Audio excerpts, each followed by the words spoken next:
Okay, welcome everyone to the meeting today. It is 12:59 p.m. So we're starting a minute early, but that's okay. I'd like to call the meeting to order on Tuesday, April 11th, 2023.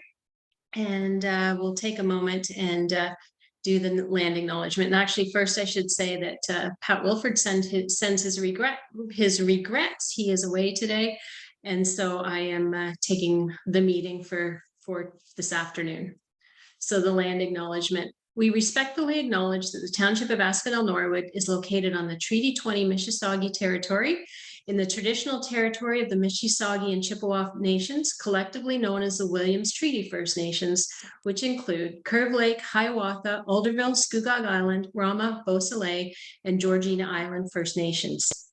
The Township of Asphodel-Norwood respectfully acknowledges that the Williams Treaty First Nations are the stewards and caretakers of these lands and waters in perpetuity, and that they continue to maintain this responsibility to ensure their health and integrity for generations to come. Please pause for a moment of silence reflection as we reflect and focus on our duties before us today.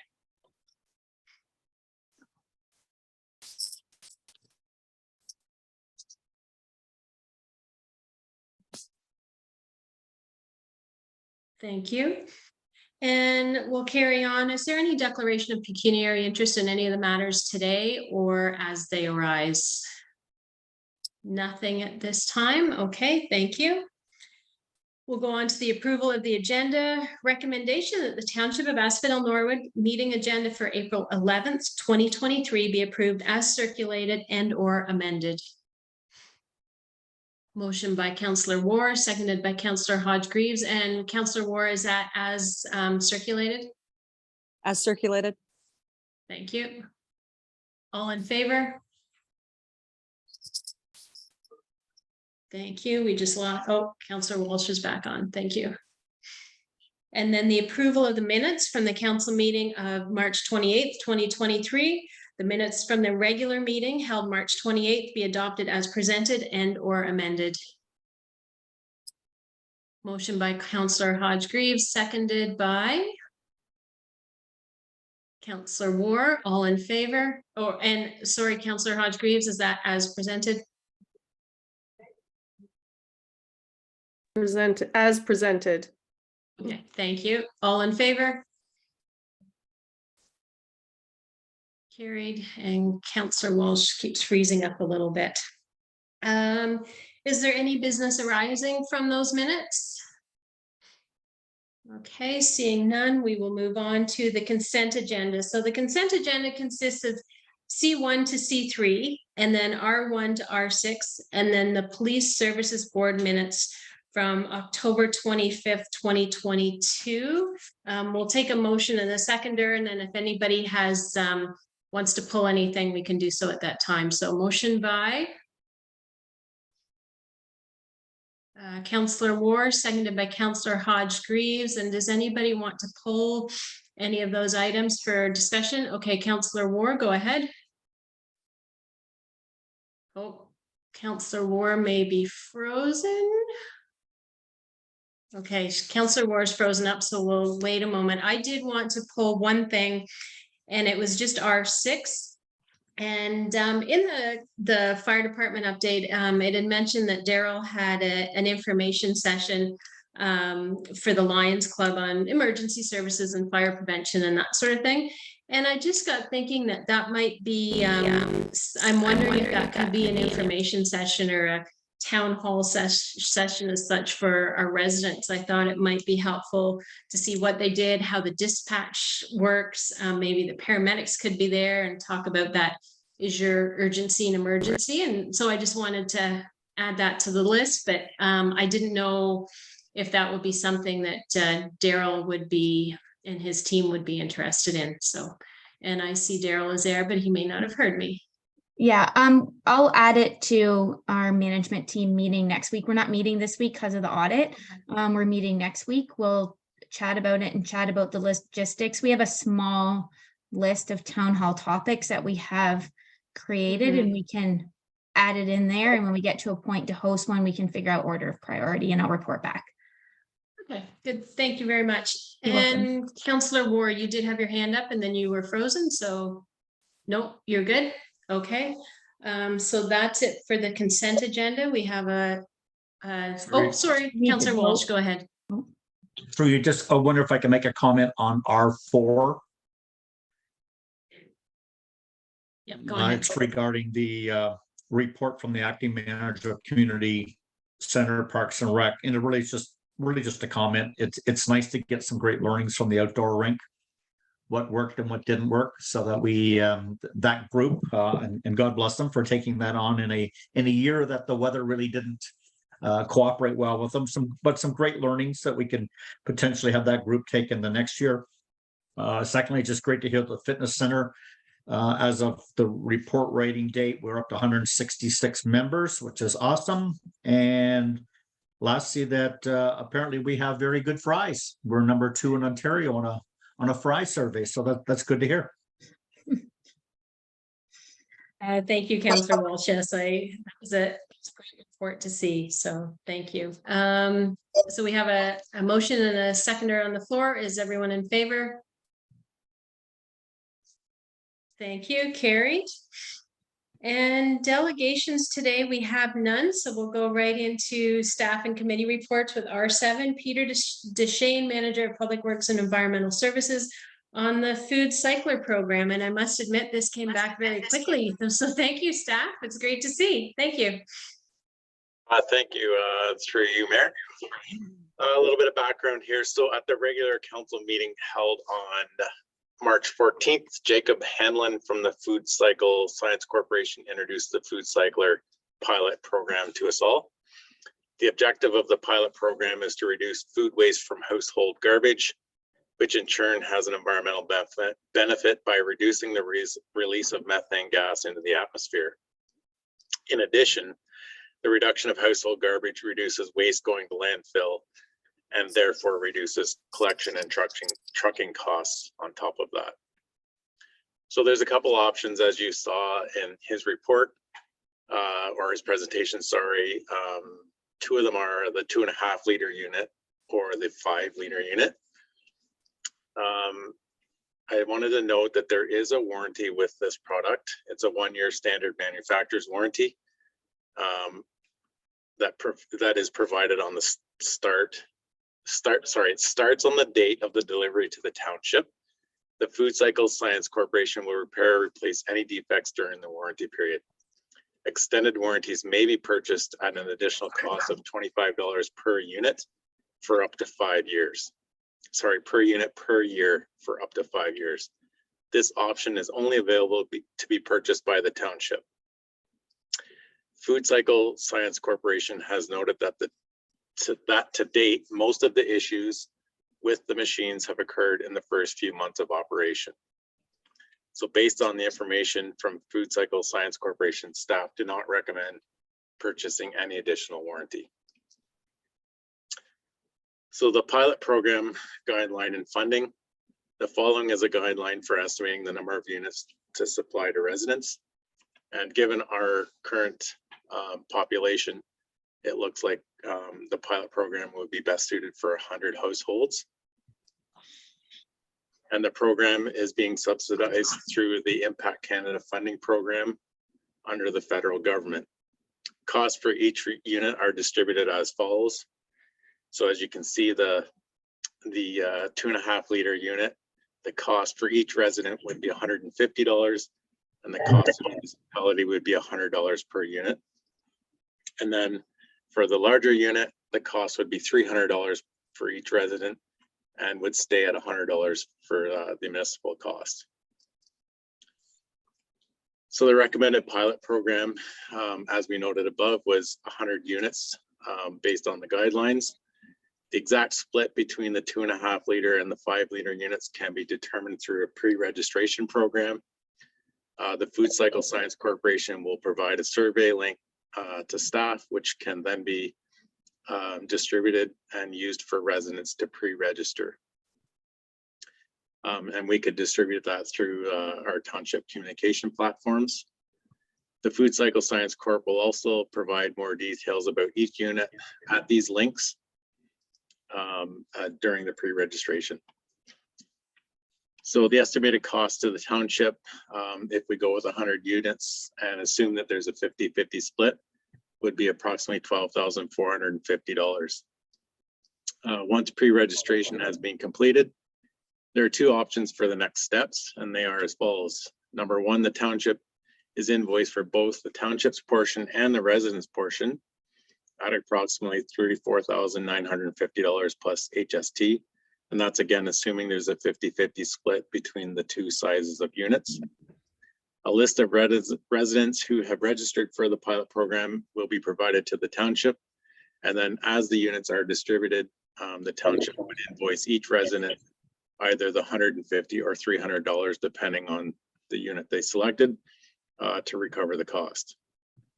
Option number two would be that the township is invoiced $12,450 plus HST for the 100 units for the township portion, and then residents who are registered would be provided a link with payment options, and that's done through the Food Cycle Science Corporation. It is expected that the units will be available for distribution beginning mid to late June 2023. And there are two options available for distribution of the units.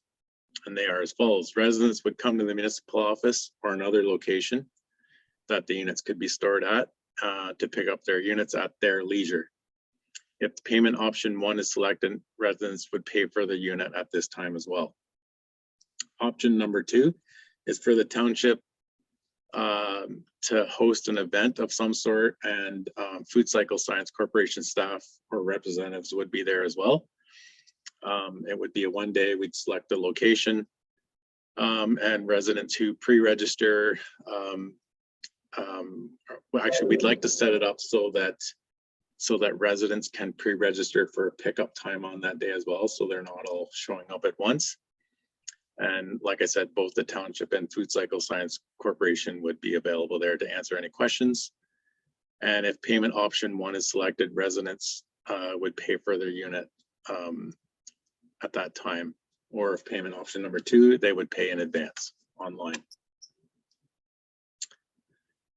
Maintenance and accessories. The units require filter changes 2 to 4 times per year, and that depends on use. The 2.5 liter unit comes with a set of disposable units, and the 5 liter unit comes with a refillable filter. There is a conversion kit available for the 2.5 liter unit that allows you to convert to a refillable filter. And those filters are filled with carbon. So there's two options available for purchasing accessories. The township can purchase any of the accessories listed in the pricing list provided below, or residents can purchase any of the accessories at the time they purchase their unit directly from Food Cycle Science Corporation. So the following, you can see there's a list here of replacement filters and the different assortments here, different packages available that could be purchased, and these prices are for the township only. There's a buyback guarantee. Food Cycle Science Corporation will honor a buyback guarantee for any unsold units after a period of 1 year from the delivery date. All units must be in new and unopened condition. The township is responsible for shipping costs and a $25 restocking fee. An extension of the pilot program. It should be noted that Food Cycle Science Corporation has committed to honor the current pricing on subsequent orders of 100 units or more, provided the order is placed within the 2023 calendar year. So the results of the pilot program, Food Cycle Science Corp will be implementing a survey period of 12 weeks beginning on or before July 15th, 2023. Residents will be asked to track weekly usage of the food cycler during this period. Tracking sheets will be provided to the residents. And then at the end of the 12-week trial, residents will be asked to submit their report and answer a series of questions. The survey may be administered by township staff or by the Food Cycle Science Corporation. And staff will update council as to the results of the survey at a future council meeting. Financial implications, $12,450 plus HST for the cost of the 100 units. In the 2023 will be funded from the Environmental Services Reserve. And the opening balance of that reserve is $406,956.41. Less the cost of the units, that leaves a remaining balance of $394,279.82. So in conclusion, given the environmental and financial benefits of the program, it is expected to provide. Staff recommended that the township move forward with the food cycler pilot program in 2023 in conjunction with Food Cycle Science Corporation and include 100 units for the pilot program. And staff recommend that option number 2 for payment of the units be implemented as follows. The township is invoiced at $12,450 plus HST, and the residents who register are provided a link from the Food Cycle Science Corporation for payment options. Staff recommend that option number 2 be provided for residents to purchase accessories as follows. Residents can purchase any of the accessories at the time of purchasing their unit, and that would be directly through Food Cycle Science Corporation. And the final recommendation is that staff hosts an event day for residents to come and pick up their units. And that is the end of my report. Thank you very much, Peter. There is a recommendation, and we'll get that on the floor before we address any questions and comments. So that the Council of Township of Asphodel-Norwood accepts this report regarding a food cycler program for information, and further that the Council of the Township of Asphodel-Norwood directs staff to enter into an agreement with the Food Cycle Science Corporation to implement the food cycler pilot program for 2023 and purchase 100 units for the pilot program based on pre-registration results and the options recommended by staff. And I believe that was option number 2 for payment as well, and having the event date as well. We could, if we wanted to add that in there. So can I have a motion and a seconder, and then we can discuss. Motion by Councillor Ward, seconded by Councillor Walsh, and open for discussion. Are there any hands? Councillor Hodge-Greaves, go ahead. You're Yeah, muted. there we go. Sorry about that. Thank you, Peter, for the report. Just a question. In the future, how do people buy replacements for the filter? That was all the one thing that stood out. Is it an online purchase, or are there retail outlets nearby? Thank you, through you, Mayor. It would be directly through Food Cycle Science Corporation, and I believe they would have to go online. I can confirm that, but I believe they could go online and purchase any replacement parts, filters that they need. But I can confirm that. Thank you. Thank you, Peter. Anything else, Councillor Hodge-Greaves? Nope.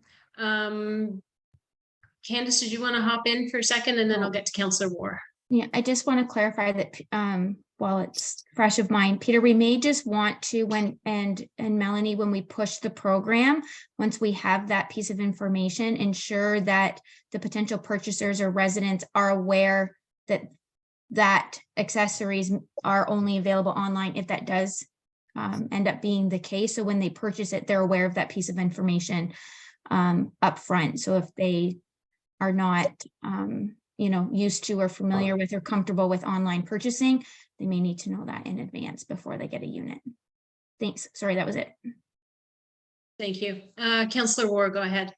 Thank you, Deputy Mayor, through you to Peter. Thank you for the report. And I was just wondering if we had any potential dates to set up, a demonstration, if staff had any recommendations of dates that they had in mind for people to view the food cycler. Thank you. Thank you, through you, Mayor. I believe that they are going to be at the Earth Day event at the community center just to demonstrate the unit. I'm not sure, Candace, if you can confirm that, but I'm pretty sure they're coming to the Earth Day event to introduce the unit. Yes, that is correct. As long as council was supportive of the staff report in today's motion. They will be attending the April 22nd event, and they will also be offering a unit free for a draw that day for those who attend as well. Go ahead, If I may, Councillor Moore.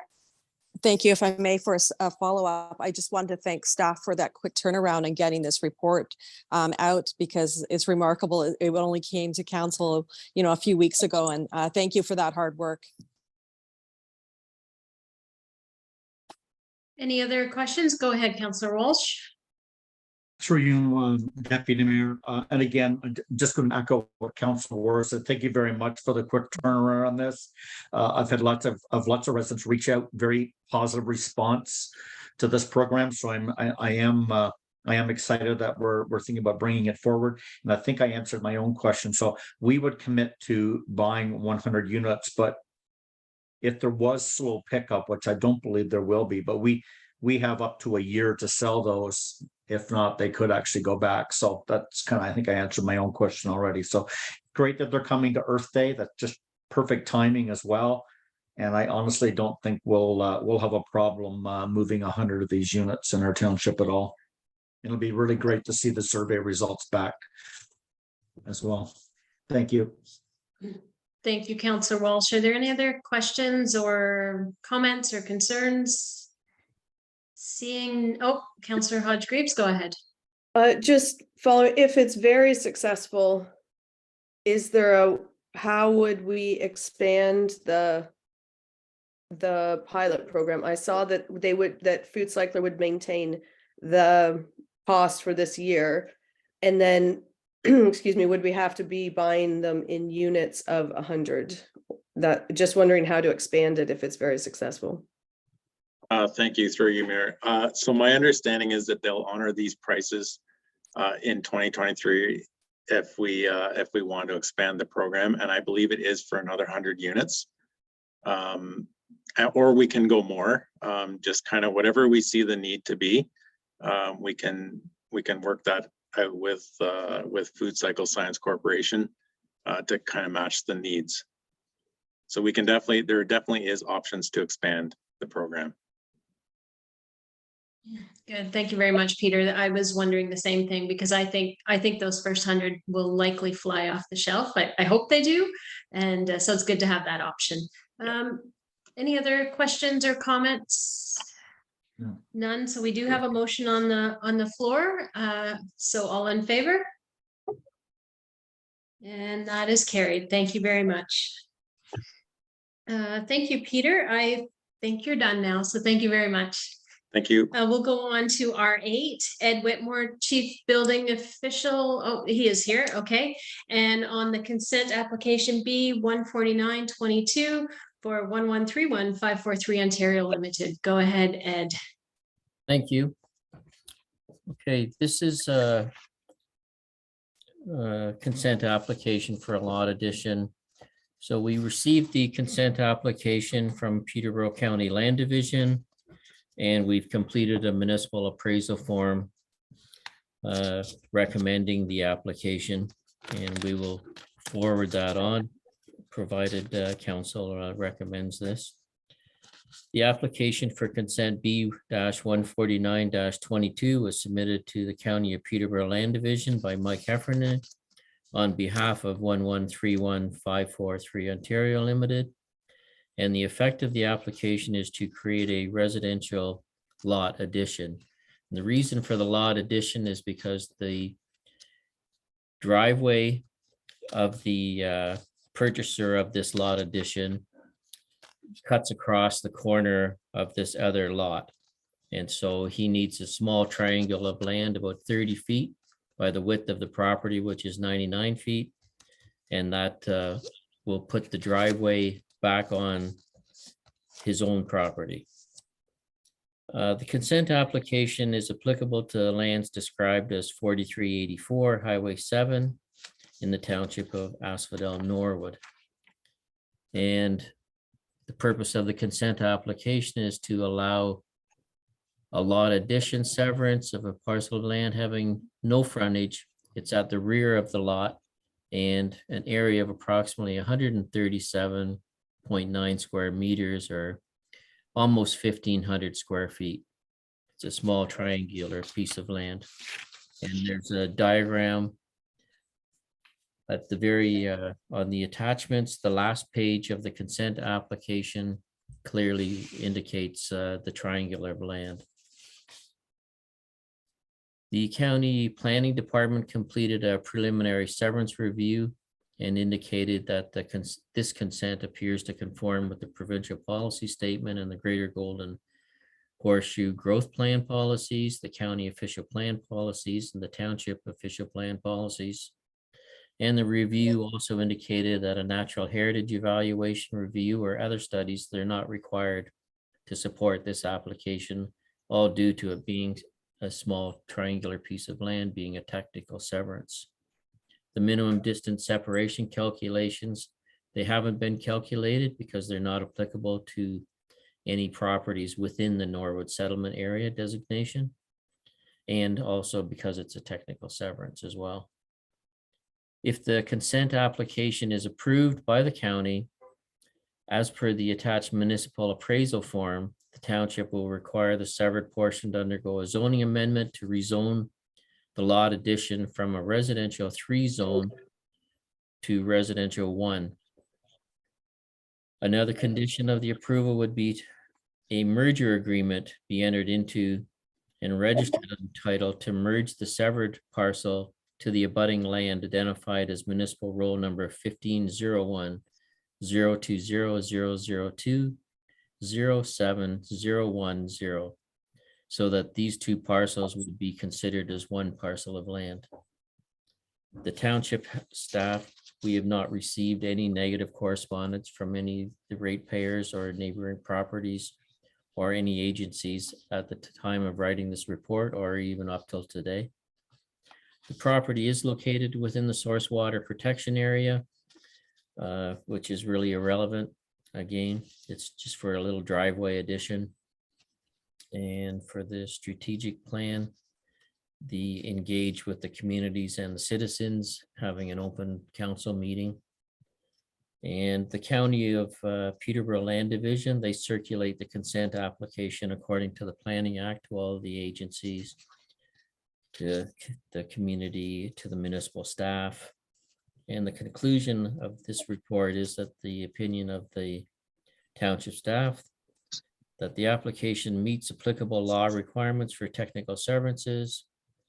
And we have completed a municipal appraisal form for council's consideration, being to recommend the consent. On the municipal appraisal form, which is an attachment to this report, we've ticked off that you have to rezone the severed parcel to the satisfaction of the municipality.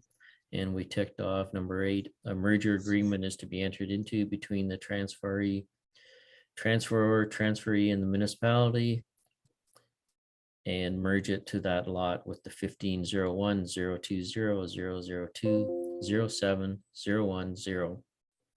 And then it just shows below on the municipal appraisal form that the official plan, the proposed use is residential. The land use designation is settlement area, and that the same for the retained portion.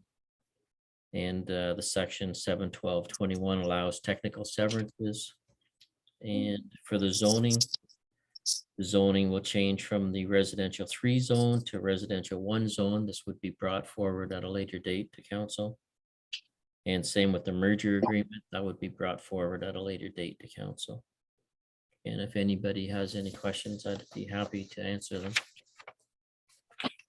Thank you very much, Ed, for the report. This is one of our more straightforward consents. I'll put a recommendation on the floor first, and then if there's any discussion or questions, we'll go from there. So the recommendation is that the Council of the Township of Asphodel-Norwood accepts this report regarding consent application B-149-22 of 1131543 Ontario Limited for information, and further that the Council of the Township of Asphodel-Norwood recommends the consent application B-149-22, and further that the Council of the Township of Asphodel-Norwood directs staff to submit the municipal appraisal form to the Peterborough County Land Division.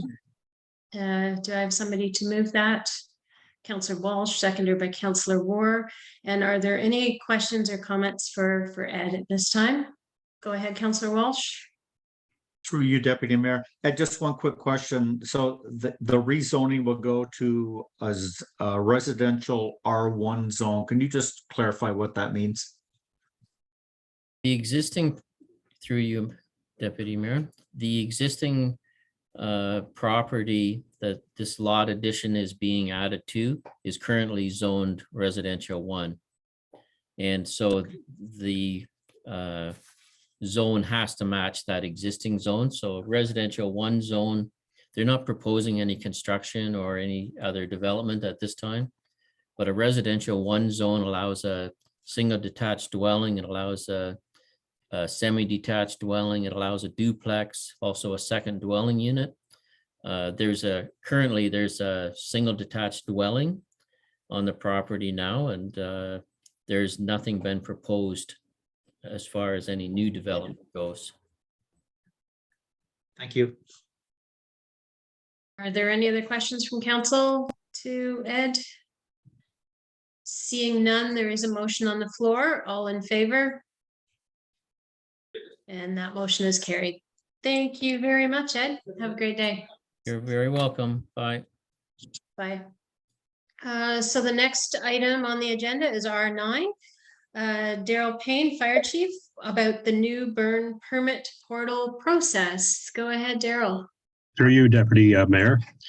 So our provider for our current system, Peterbilt Fire, is discontinuing that service as soon as we switch over to the new process. For various reasons, they're looking at it. It's not worth their money to reinvest into it. So we've moved on and decided to look at some options. The 2 options we did look at is develop and maintain an internal system, which have been very onerous to township staff and actually add work to municipal staff. Or we researched something online that could fulfill our needs. And talking with our neighbors, Daryl Dummer and OSM, they've also gone to this new system, burnpermits.com. And Daryl Dummer's actually been out for a year, and it's actually exceeded expectations for the township, and they're very happy with it. So we're going forward with the burnpermits.com also for Asphodel-Norwood. And there's a great demo video. I recommend all counselors to check out burnpermits.com and go through the demo. You'll actually see how very easy this and seamless this process is. I can send you guys the link. I'll email it to you. Nice. Thank you. And all you do is click on a few boxes, all of our burning bylaws in it, all the information we need, and they click it all the way down, and they're into it.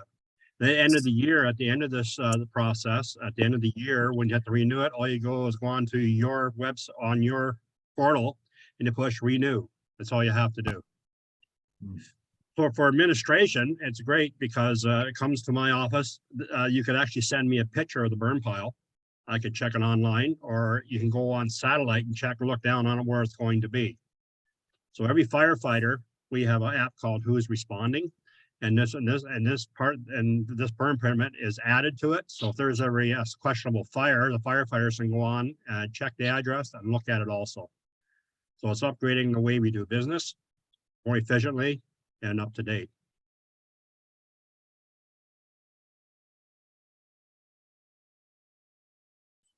So I'm not going to go through all the details I had in my report. But it's lots of benefits. Well, the financial implications is very important. Sorry, I almost forgot that. It's only cost us $1,000 a year, and you can't. That's expectations. You can't get a product like this anywhere else for that type of money. So of course, the more you use it, the more money it's going to cost us.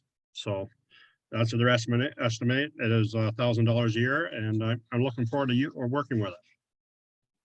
On June 1st is going to be our startup date. Thank you very much, Daryl. Again, there's a recommendation on, and I'll put that out in the floor, and then we can have some discussion. That the Council of the Township of Asphodel-Norwood accepts this report regarding the new burn permit portal process for information. And motion by Councillor Walsh, seconded by Councillor Hodge-Greaves, and discussion, please. Councillor Walsh, go ahead.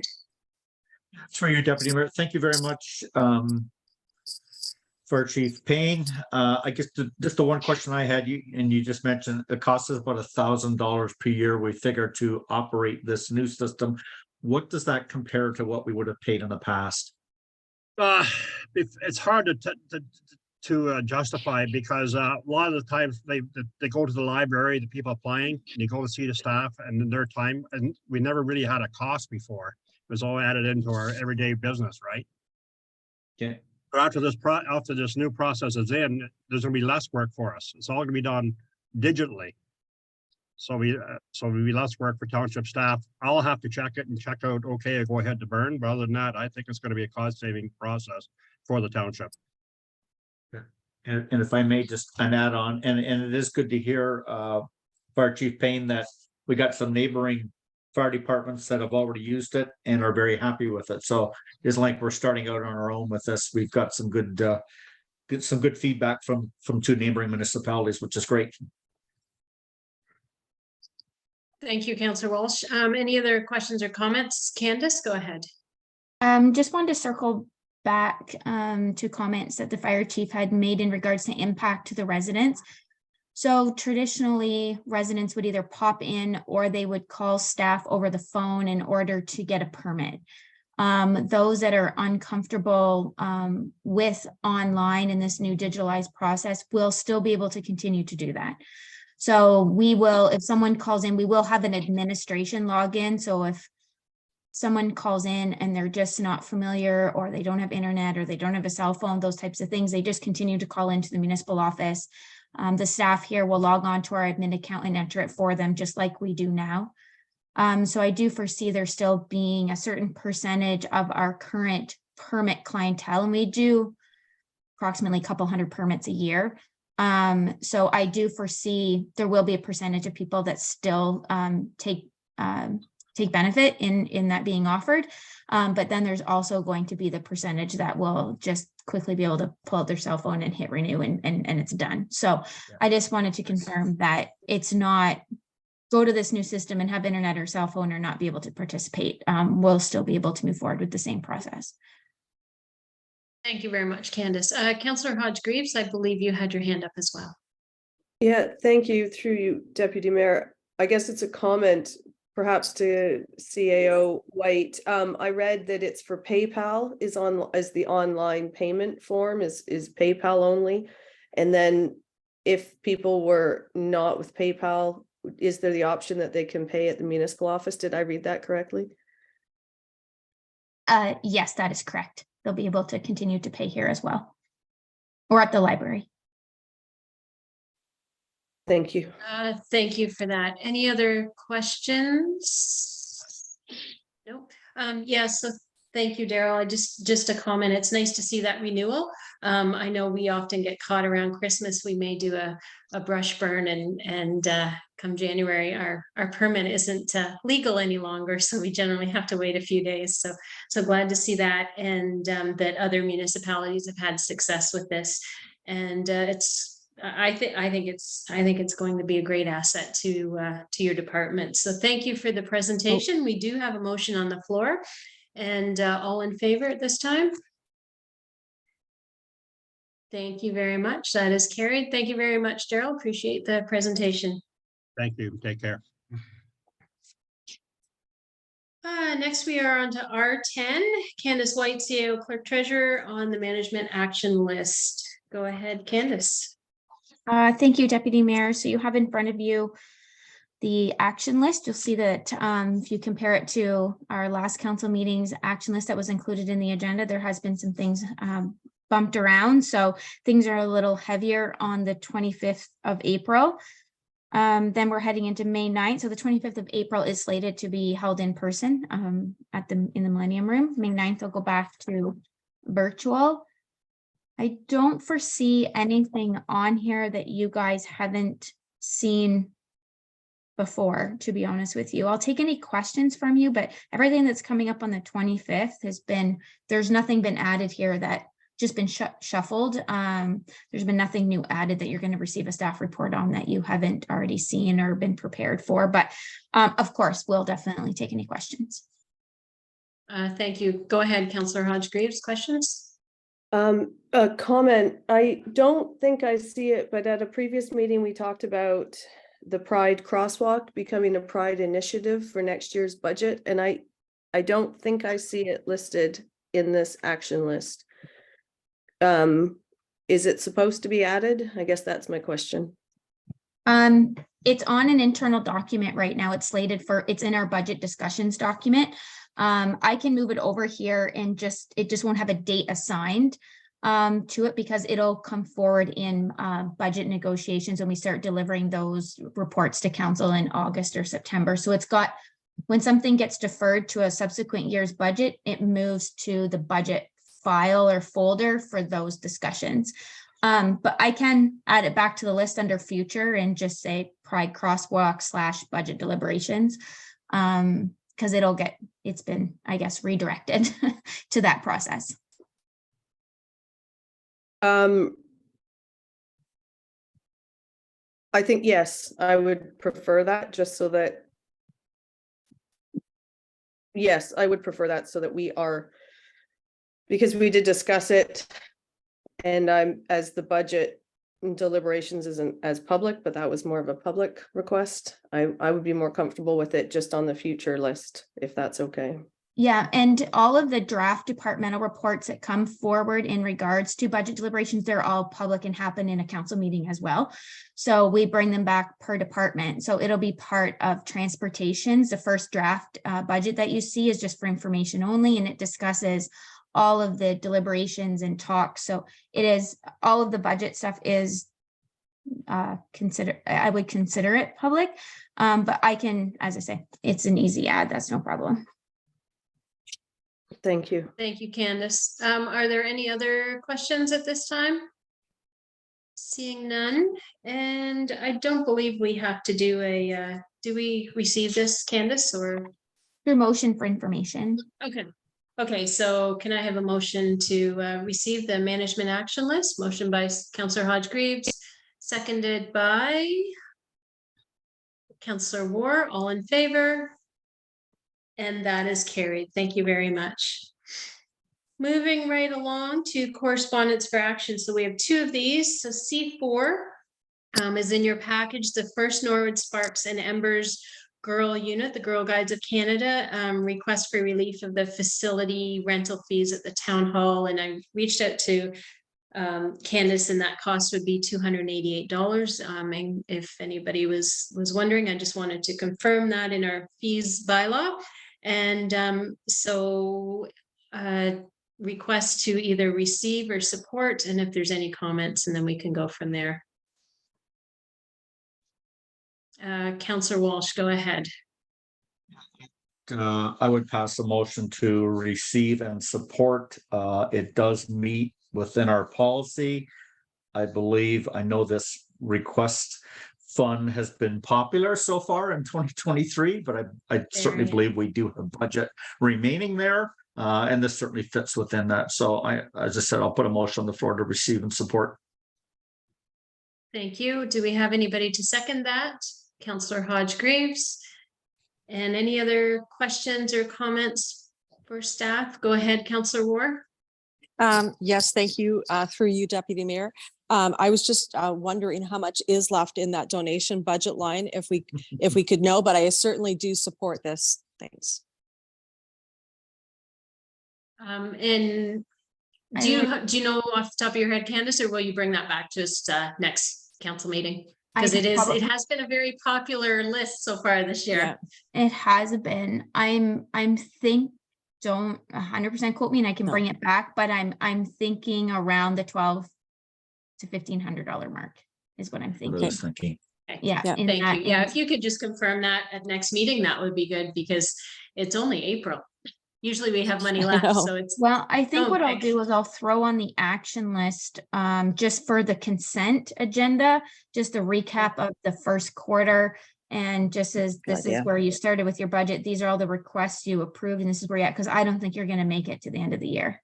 I don't think we are either. No, No, no, but definitely not. okay, thank you very much for that. That would be great. And then moving on to C5, Association of Ontario Road Supervisors on the new proposed fees by Enbridge Gas. And again, that, oh, Deputy Mayor, we just didn't vote on that last one. We had Oh, mover did and we not vote? seconder. Yeah, I'm we sorry, I voted. almost made it to the end. There was a motion and a seconder on the floor. All in favor? Thank you, Candace. I thought I'd make it through. Okay, Almost. so that is carried. So C5, Association of Ontario Road Supervisors, the new fee proposed by Enbridge Gas, and that letter is in your package. And again, a motion to receive or support this letter.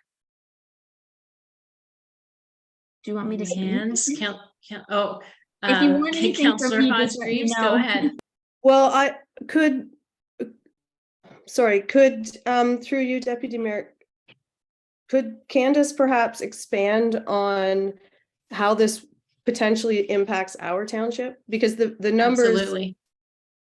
just because I don't understand how it currently works, the locating fees, and I would really appreciate that. Certainly. Go ahead, Candace. I'm sure you have an answer for that. Yes, on a heavy construction year, and even as simple as putting in a stop sign would now cost us $200 more than it would traditionally, because it's, so we would, couple things would happen if this goes through. We'll either have to increase our budget to allow construction activities to occur naturally as they always have, or the wheels of things will slow because we will pool things together. Right. So I suspect on a year, it could have anywhere between a $3,000 to $5,000 a year impact, depending. And, you know, because it's going to hit water, it's going to hit sanitary, it would hit Trent View Estates, and it would hit the municipal budget. Right now, we do pay now, but we don't pay per use. So we get we put almost in the bank. So it's like $300 and then $500 for different types of locates. And then you work off of them. And and you're allowed so many free, we've never really even considered locates as an expense because it's always been nominal and incremental. We've never had this $200 per locate per use. And what has happened since the storm is the storm redeployed all of the locate personnel to those areas. And it caused a shortage and a backup in the regular construction industry because they redeployed them to get hydro poles in the ground, backup obviously for emergency purposes. And it has been a struggle. We've reported back to council that sometimes we've waited 6, 8, 10 weeks for locates, and we have construction companies that want to move forward. So I think because we've all been bringing it to their attention that there's been a lack of service in this area, and we don't have the luxury of waiting 2 or 3 months for a set of locates when construction season is only 6 months long, then it almost feels like this is the response to that to a certain degree. So they obviously need more resources to increase their services. And right now, all of our locates go into one call. So this company called One Call receives all the locates, Bell, Hydro, Enbridge Gas. And so you put in one request, and then that one request goes out to all these companies. My concern is that will this kickstart a trend? And then all of a sudden we could potentially see a per locate financial contribution for Hydro, for Bell, and if that's the case, we also have to do locates because we get them as a utility provider in the village for water and sani. So we have to go locate our own water and sani. So are we going to have to then figure out what that costs and pass that on? So I'm hoping there is enough pushback based on this correspondence that the governing organizations such as the AORS will be able to get some traction with the provincial government for them to step in to be able to say that this is not sustainable And I mean, we're small. Think about the impact this would be on a larger urban municipality. Like it could be hundreds of thousands of dollars. So I'm obviously in support of showing our concern. Good, thank you very much. Does that help, Councillor Hodge-Greaves? Yes, I did feel like that was how it was written. I just, I wanted to understand as a local level. I would put forward that the motion that we accept this for action and to have this, the draft wording sent from our municipality to the relevant people. Because I feel like Candace said, can you imagine if it ends up being, instead of $200 per locate, it could be up to $600 pretty quickly if everyone jumps on this. So I would be in support of action with the wording going to the relevant people. Thank you. Seconder? Councillor support that. Walsh, thank you very much. And yeah, my comment too, when I saw that, I thought, ooh, that's a slippery slope. We're just opening up that can of worms. If we start with Enbridge, it's going to go through the entire one call system. So it's passing along the buck, that's for sure. So all in favor of that? And motion is passed. And I guess Melanie and Candace, just make a note. We have lost Paula. And she sent me a quick text and she can't get back on. So we're almost done. So, but she couldn't get back on. So just wanted to make a note of that. The next on the list is our council liaison report. I know Stephanie or Councillor Hodge-Greaves had included a written one in the report. Anything, Barry, from you? We have special projects meeting actually this evening, so I'll have a report for next council meeting.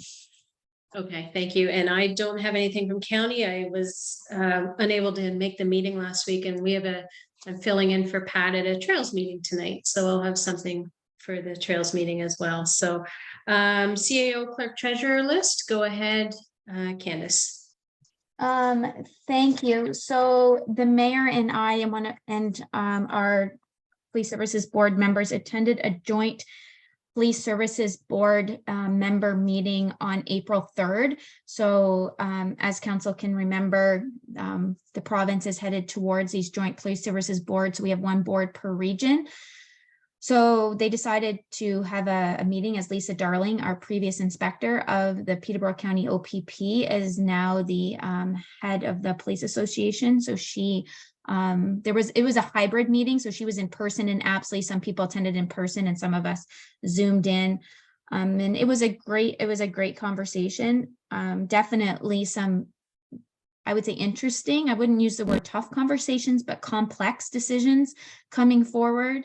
And it's going to start at the local level. Each municipality is going to have to make a decision as to who we're going to appoint to that joint police services board. There's only going to be so many community members and so many provincial members at the joint board, but outside of those, there's one municipal representative per lower tier and per First Nations community. We do realize that it's going to be a large board at the beginning. It's going to be, you have 9 municipalities coming together. Kevin Monaghan is with the city of Peterborough Police, so they're not involved, but there's 9 entities coming together to gain consensus on the approach of certain things from a policing perspective, plus community members, provincial members. So there's definitely some unique challenges ahead. Most specifically, is it's going to need its own procedural bylaw. It's going to need its own policies. It's going to need its own oath of office, its own indemnification. Who's indemnifying it? Right now, we all indemnify our own members of our boards. Who's going to indemnify these members? Indemnification, is that going to come from the province? We're hoping it does through regulation. There's supposed to be an annual evaluation of boards. How's that going to be conducted? Training for the members, and most importantly, administration. So now all of a sudden you're going to 4 meetings a month, which from an administration, or 4 meetings a year, and from an administration perspective is pretty light when you look at it from an annual basis. We're going to go to a meeting per month. and where are those minutes going to be housed? What municipality is going to provide the technical resources? Which municipality is going to provide the staff?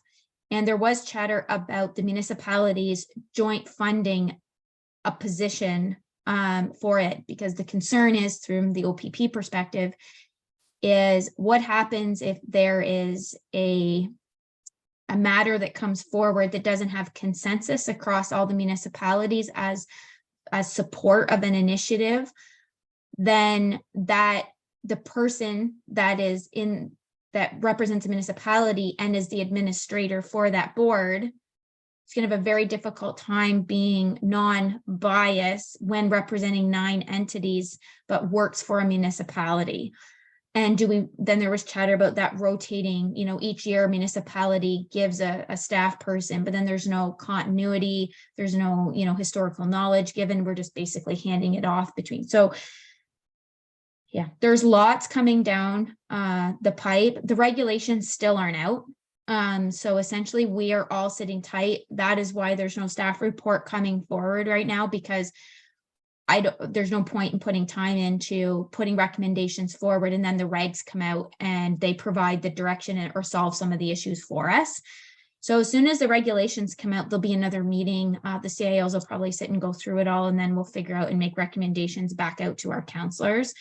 But it's definitely going to, I would say, be an increase in budget, which is why I increased it this year from $100 a year to $5,000.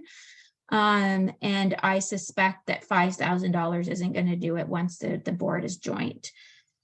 So Okay, any questions on joint PSB? I just have a question on that. So can you remind us when that has to be put in place? What's the date that this has to, or is there a hard date yet? We don't even know, because they keep saying that it's going to receive royal, it's going to be proclaimed and receive royal affirmation like late in the fall, maybe early 2024. The regulations need to tell us that too. So Okay. it hasn't even been proclaimed yet. So we're waiting for that date. The Solicitor General's office keeps saying fall of 2023, early 2024, but they know we can't move forward and make decisions at a local level until we have the regs. So I suspect the regs are going to come, and then we're going to see at, 4 or 5 months where we can put all of this together. And to be honest with you, some of the decisions should be made by the joint board. So to me, the first decision needs to be made as to, okay, we need to appoint the one member from each municipality, get the board formed, because otherwise you're going to have 7 municipal governments and 2 First Nation governments trying to build consensus on some of these issues that really won't affect us on the day-to-day. So I think the joint board will be formed, and then some of the decisions will be made by them.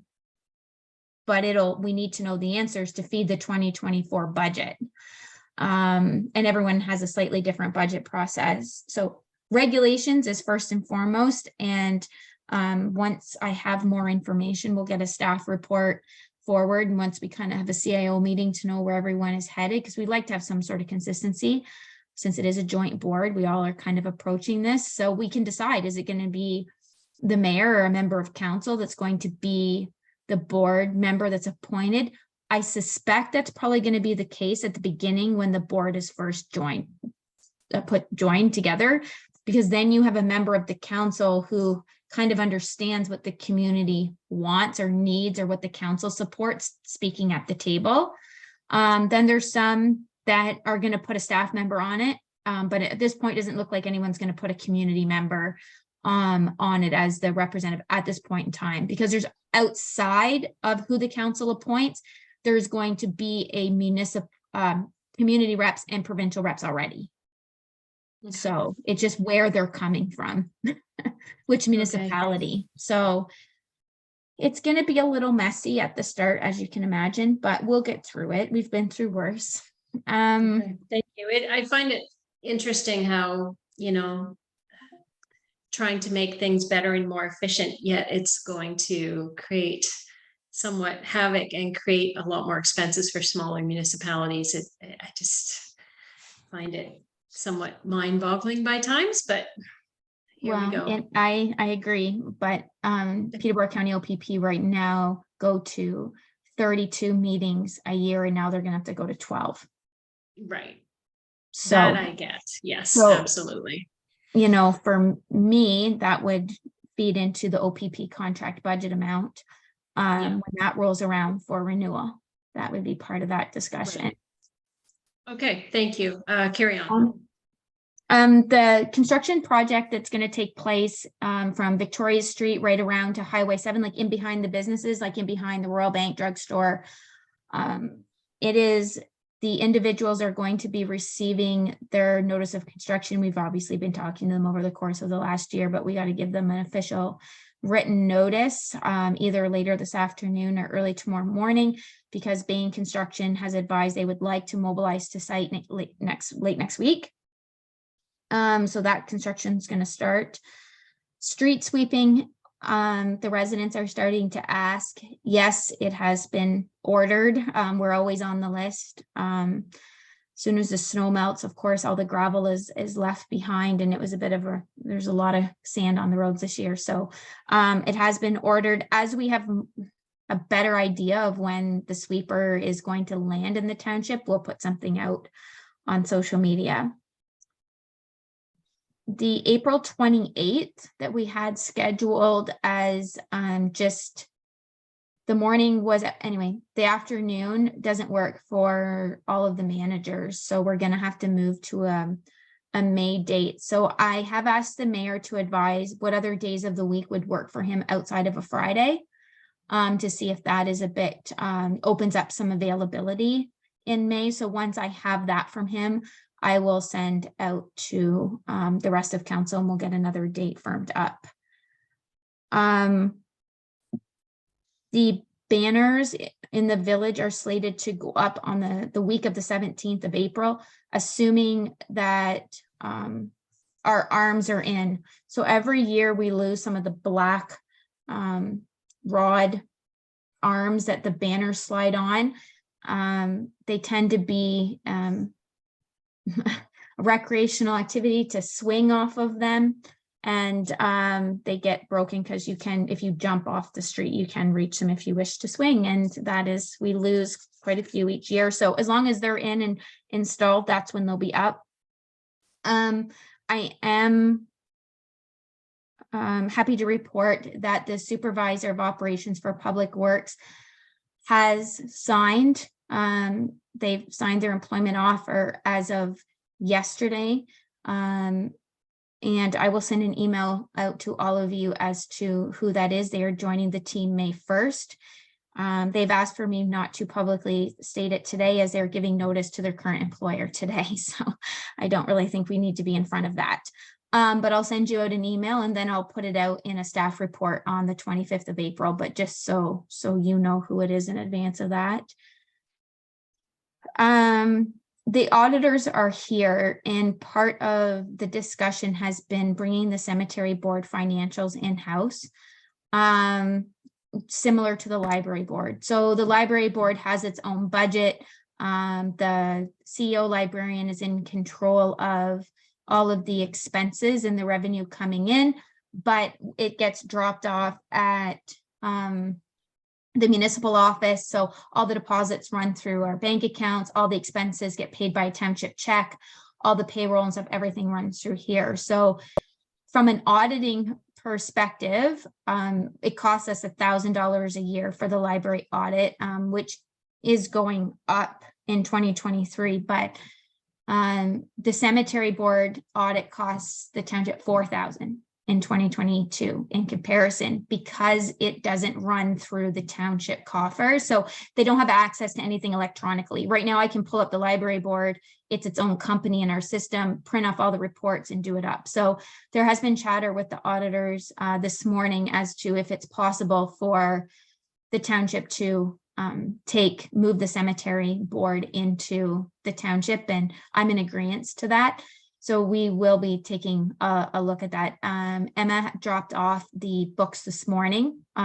She's a very, very busy person, and as far as not having to track the financials in an in and out old big ledger book is, I think, is welcomed. So it's not going to take much, not very many GLs there. So it's not going to take much to bring it in. It'll be more of the setup, which I'm going to try to accomplish while the auditors are here to make sure I have all the accounts that they want us to have.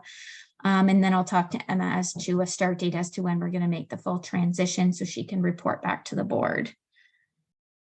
And I think that's it for me. Thank you. Unless there's any questions for me. Thank you, Candace. Go ahead, Councillor Walsh. Yeah, just a quick question for you, Deputy Mayor. April 22nd, Earth Day. How's that looking, Candace? Looking good. Yeah. The Millennium Room's going to be full. Awesome. Yep. Good. Any other questions at this time? Seeing none. Do we need a motion to receive this report? Nope, didn't think so. Okay, general business. Are there any announcements or general business that anyone would like to bring up at this time? No, seeing none. And moving on, we don't have any closed sessions today. We don't have any notices of motion. We actually have no bylaws, which is unusual, other than the confirming bylaw. So Candace, if you would like to read the confirming bylaw. Being a bylaw to confirm the proceedings of the regular meeting of the Council of the Township of Asphodel-Norwood held April 11th, 2023, be read a first, second, and third time and numbered bylaw 2023-21. Thank you. Motion by Councillor Walsh, seconded by Councillor Hodge-Greaves. All in favor? Thank you. And you see your future meeting schedule there. And I guess the August 28th or April 28th, it wasn't on there, so that's fine. And we have the adjournment left. Recommendation meeting held April 18th, 2023, be adjourned at 2:06 p.m. with council to meet for a regular meeting on April 25th or at the call of the chair. Motion by Councillor Hodge-Greaves, seconded by Councillor Walsh. All in favor? Very good. Thank you, everyone. Enjoy the rest of your day. I think that was a record for this term of council, but thank you, Candace, for keeping that rather light, because we knew we were rather light on council today. So thank you. Have a great day, My everyone. pleasure. Take care, everyone. Bye-bye. Bye-bye. Everybody.